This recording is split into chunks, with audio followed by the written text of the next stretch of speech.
गोजोन मोनाबिलिनि बयनिसिमबो हामलायनाय जासिहरबाय आंनि आंगो लोगोफोर। आसा खालामो बयबो मोजाङैनो दं। फै जों दानिया दोंसे गोदान खन्थाइ खोनासंदिनि।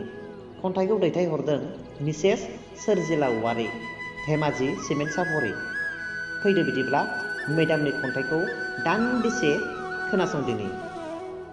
आं मिथिगौ दिनैनि पुर्निमा अखाफोर साथिफबनाय निजोम आबिर गोनां बुब्लियाव बियो गाग्लिखानाय गाथोनाव दुगैनो दिनैबोथ' बे लामाजोंनो फैखागोन।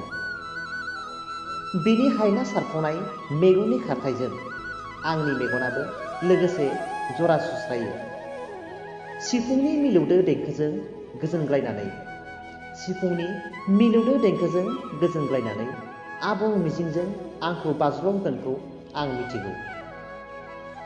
बादामालि खायै गोसोनि सानस्रिफोरा सुबुंनि गोजोनखौल' बरायो, बावगोमायो दुखुखौ। देहा सोलेर रावहाबो खहाथ' जाया।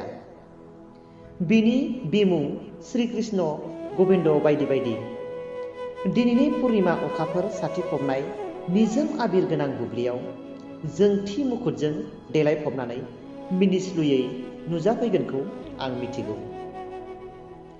बिनि मिलौदो देंखोजों गोजावफानो जान्जियाव दैहु लानाय हुदाया गाथोननि लामा दथ'खाफोरनि दुब्रिफोरा सि सोंनायनि थांलाय फैलायजों रोमोदो रानज्रिं स्रां स्रां जालायथारबाय।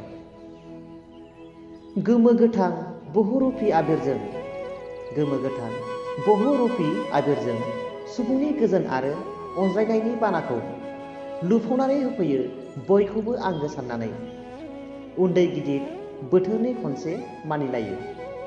सिखिरि सुबुङा मिथिगौ सान अखाफोर बार दै हा साखि थागोन। गोथार मोजां मोननाय अनलायनायनि दोहौआव राधाया कृष्णनि थाखाय बेसेदि बोदोर।